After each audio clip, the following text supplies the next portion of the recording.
Breaking right now at 4:30, a brazen shooting a block from St. Sabina in the middle of 79th Street, leaving one person dead and a second in the hospital. Wednesday, February 4th, 2026, 1:25 in the afternoon. Not midnight, not some back alley. 1:25 p.m., the kind of time when people are grabbing lunch, running errands, living their ordinary Wednesday. A white Chevrolet sedan moves through the 7900 block of South May Street in Chicago. Inside, a 26-year-old mother named Gabryel Ayers, her boyfriend in the passenger seat, and in the back seat, her baby girl, not even a year old. They did not know a red car had been following them. Then three men step out, and in under 60 seconds, over 50 rounds of automatic gunfire tear through that car. 50 rounds. The windows explode. The Chevy crashes into a brown van. Shell casings rain across the pavement like the street itself is bleeding. The red car disappears. When first responders reach the scene, they find Gabryel shot and slumped over. Her boyfriend hit twice. 50-plus casings on the ground. Then they check the back seat. The baby is there, surrounded by shattered glass, sitting inside a car that just absorbed 50 rounds. Not one scratch on her. An alderman who stood at that scene later said, "If God didn't show that he was still God by protecting that baby, I don't know what else he could show you. I understand that. I do. But here is what I cannot stop thinking about. Three men, automatic weapons, broad daylight, steps away from St. Sabina Church, one of Chicago's most recognized anti-violence institutions. They fired 50 rounds and drove away clean, and as of right now, not one arrest. So here is the one question that is going to follow us through this entire story. Hold on to it. Why did those three men feel so untouchable that they fired 50 shots in the middle of the afternoon? That answer is not simple, and it points somewhere that is going to make you uncomfortable. Stay right there. Real quick, before we go further, stories like Gabryel's disappear fast. The news moves on, the vigil candles burn out, and a 26-year-old mother becomes just another number in a city that has too many of them. This channel exists so that does not happen. If you believe her story deserves more than a two-day headline, subscribe right now and turn on that bell. Not for the algorithm, for her, because the next story we drop might be the one that makes someone you love stop and say, "I've seen this before. I know what to do."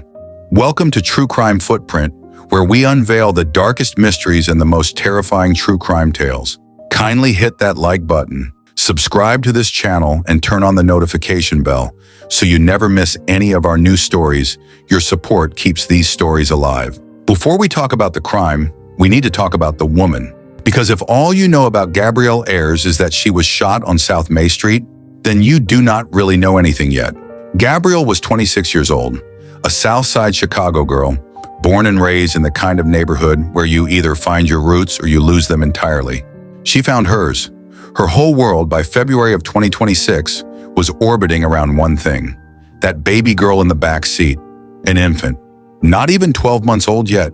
And from everything her family has said publicly, Gabryel took that role seriously. That baby was not just her daughter, that baby was her reason. Her godfather, Pastor Kirk Bell, became the voice of the family in the days after the shooting. And the way he described Gabryel was not the way you describe someone living recklessly. He described a young woman whose life was centered on her child and her community. Someone embedded in the social and religious fabric of Auburn Gresham's South Side. Someone people knew, someone people loved. When community activist Jamal Green stepped forward and offered to cover her funeral expenses, that was not a random act of charity. That was a signal. It told you something about where Gabryel stood in her community and what her loss meant beyond just her immediate family. Because in neighborhoods like Auburn Gresham, when someone like Jamal Green puts his name and his money behind your burial, it means the community saw you. It means you mattered. Now, her boyfriend, 27 years old, riding passenger in that white Chevy. He took 2 bullets and survived, treated at Christ Hospital and listed in stable condition. And from the moment investigators arrived at that scene, he became what they call a critical link, because he was there. He saw the red car. He may have known exactly who was in it, and the question of what he knows, and more importantly, what he is willing to say, is one that detectives have been sitting with ever since. I want you to hold on to that detail, because it comes back. Here is what I also want you to notice. That white Chevy was moving through the 7900 block of South May Street. Right there, steps away, sits St. Sabina Church, Father Michael Flager's church, an institution that has spent decades fighting the exact violence that was about to happen right outside its walls. Think about that geography for a second. The most vocal anti-violence church in Auburn Gresham. And 50 rounds of automatic fire go off practically on its doorstep in the middle of the afternoon. That is not a coincidence that sits quietly. That is a statement somebody made. And whether they meant to make it or not, the whole city heard it. Gabryel did not survive to tell us what she knew. But the story of who she was and who was with her that day tells us more than enough to start asking the right questions. And the biggest one is this: was Gabryel the target, or was she in that car with someone who was? Gabryel's boyfriend survived. He was right there in that car. He knows something.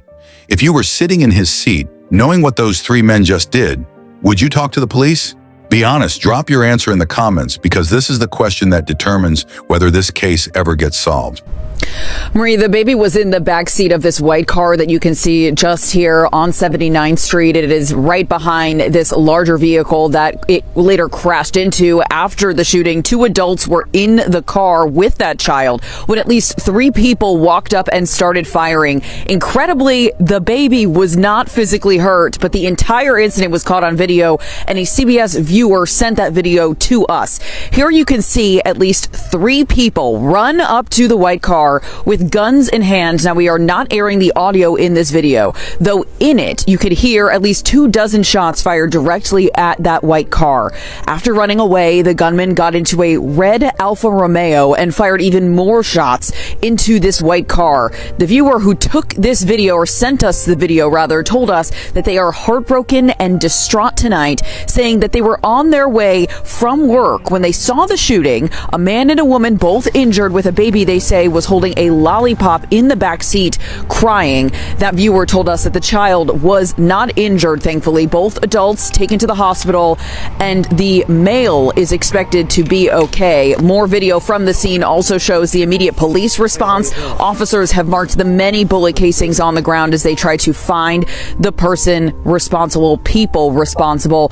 Now, the other car that you can see here, as we mentioned, the driver of this car was not involved in the shooting, we're told, but also got out of the car and refused medical attention. Just an innocent person, it seems, caught in the middle of all of this. At last check, police have said that the female victim in this case is 26 years old, the male victim 27, and as we mentioned, the male victim is expected to be okay, and the child in this case was also, we're told, not injured. Here is where the story shifts, because up until now we have been talking about a victim in a neighborhood. But what happened on that street at 1:25 p.m. was not random, not impulsive, not a dispute that escalated too fast for anyone to stop it. This was planned.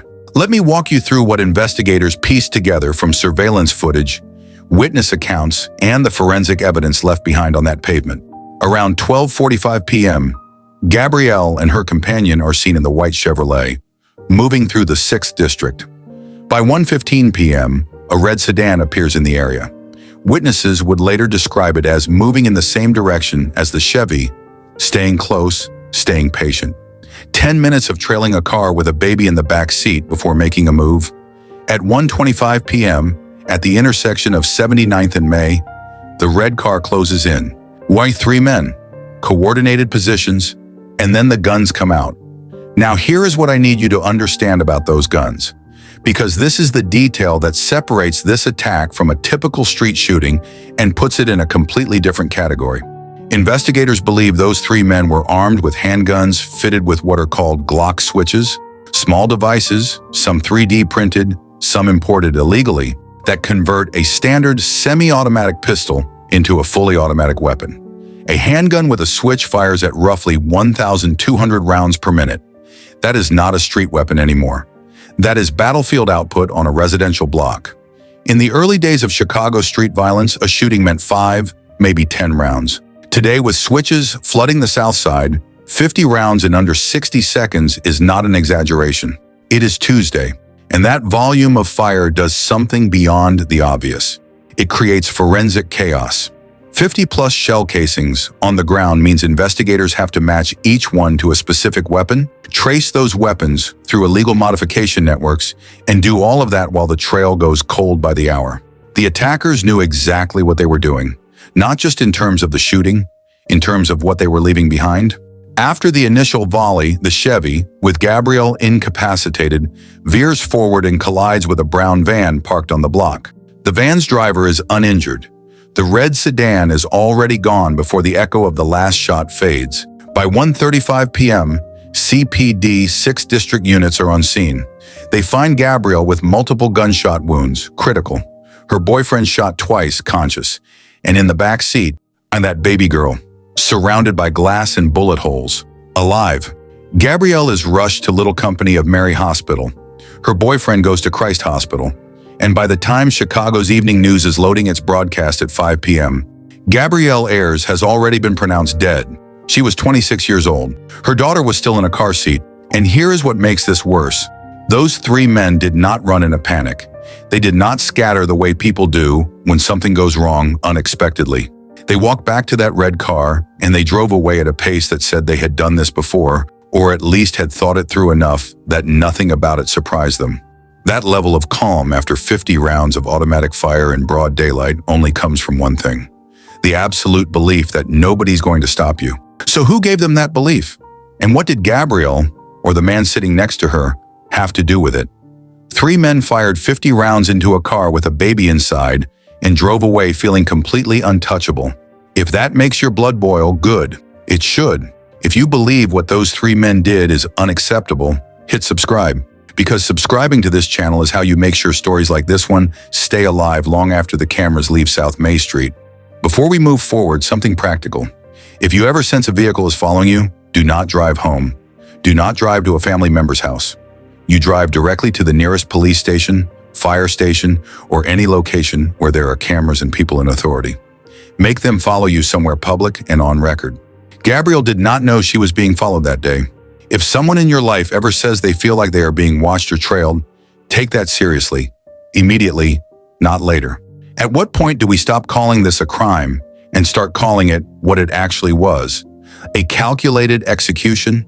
And if it was an execution, who do you think was really the target, Gabryel or the man beside her? Drop your theory in the comments. I am reading every single one. From all indications, there were multiple shooters who fired dozens of shots, perhaps more than 50. Remarkably, all of those bullets missed a baby who was sitting in the car that was targeted. Investigators remained at the scene well after nightfall at this corner littered with shell casings, where somehow a baby in this bullet-riddled car emerged unscathed. What's the purpose of shooting at a car when you know there's a child in the car? That doesn't make any sense. Yeah, it could be a lot of other people who's lost their life here today. Kirk Bell is the godfather of 26-year-old Gabryel Ayers, who relatives identify as the woman who was shot and killed in her white Chevy sedan around 1:30 p.m. at 79th and May Street, her car then crashing into a van. This here is unbelievable. This young lady was a beautiful young lady with a beautiful child, and life just cut short. For what?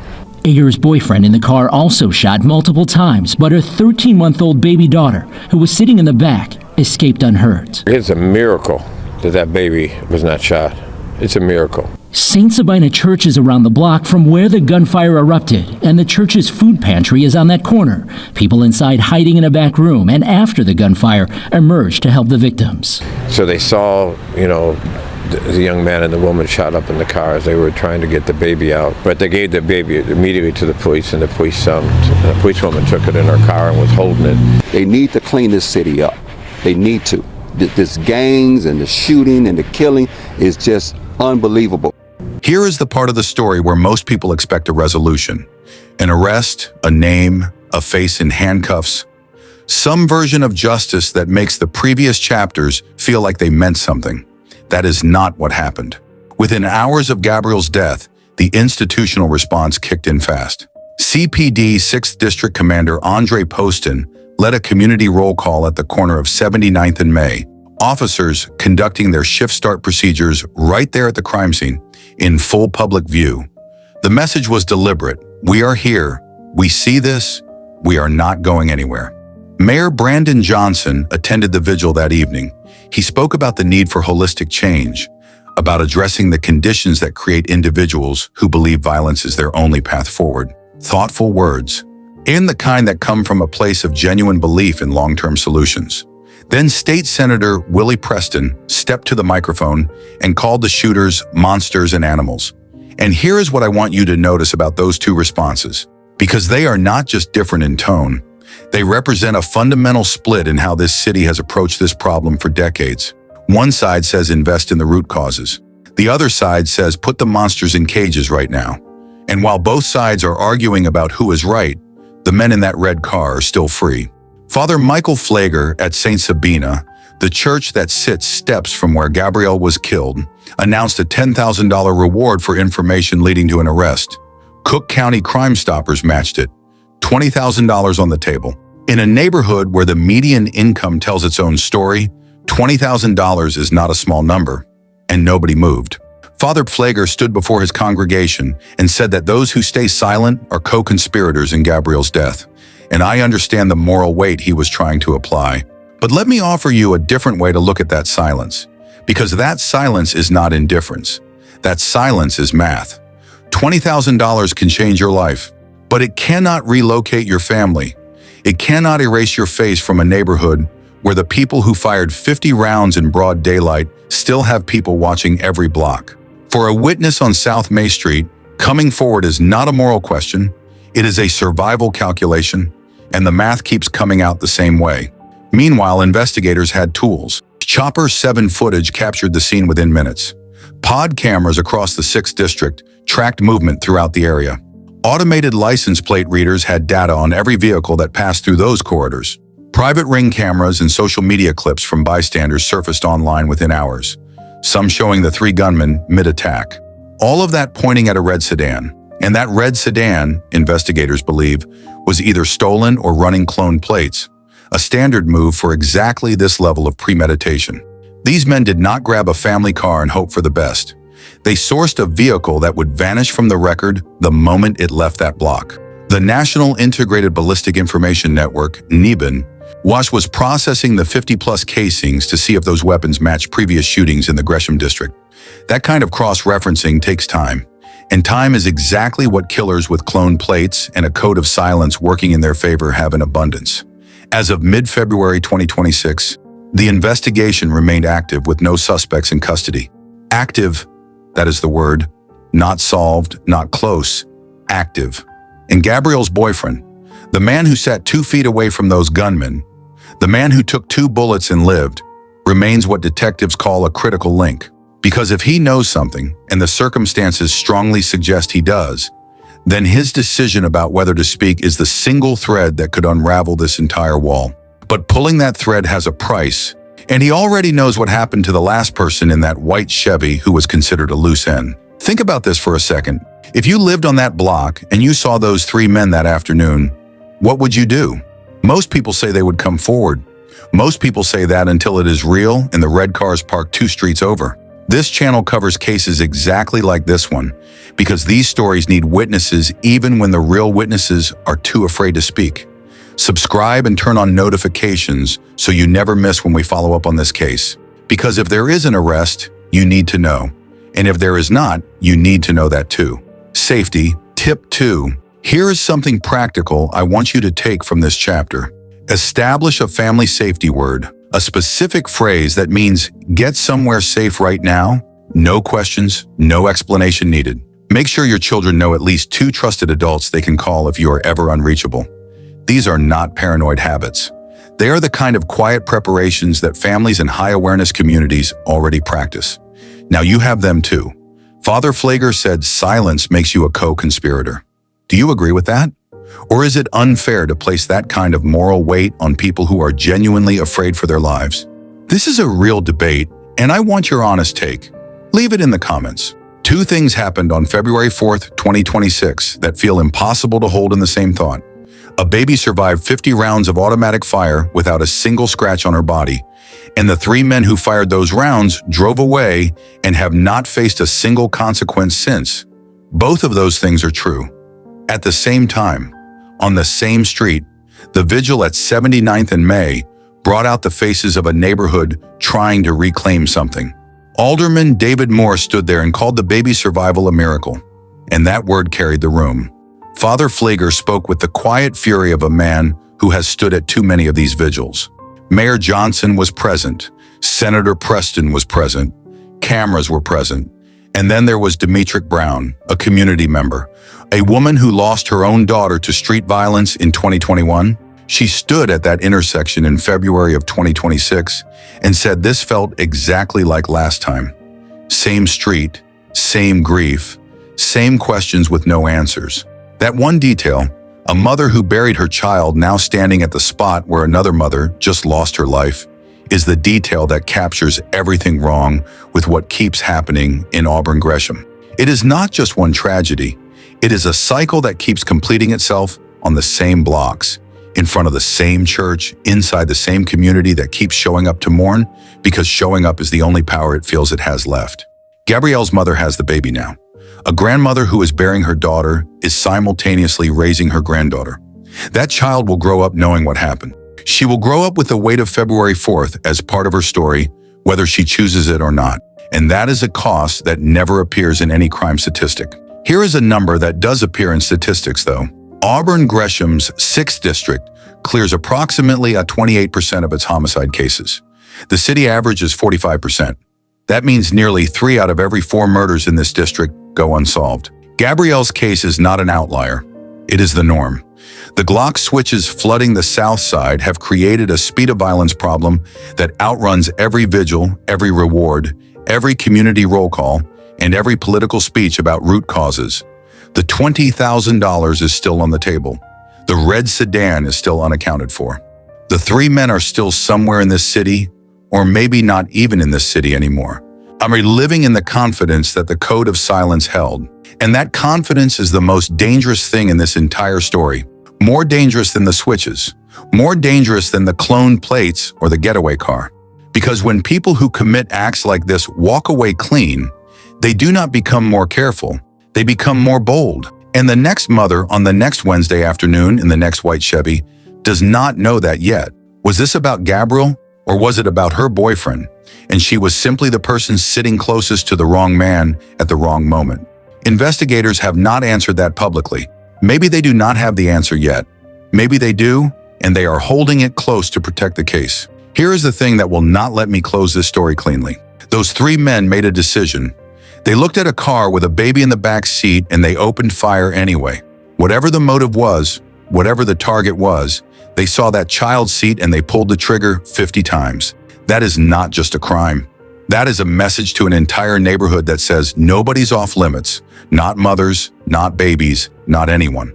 And until something changes, whether that is the gun pipeline bringing switches onto these streets, whether that is the witness protection infrastructure that makes coming forward survivable, whether that is the political will to stop treating clearance rates as acceptable when they are running at 28%, the message those 3 men sent on February 4th is still standing unanswered on the corner of 79th and May.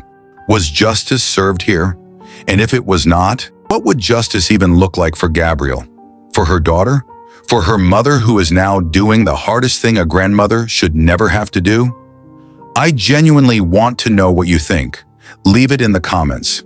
Every single response. I am reading them. If this video made you feel something, hold on to that feeling for just 10 more seconds, because that feeling is the whole point.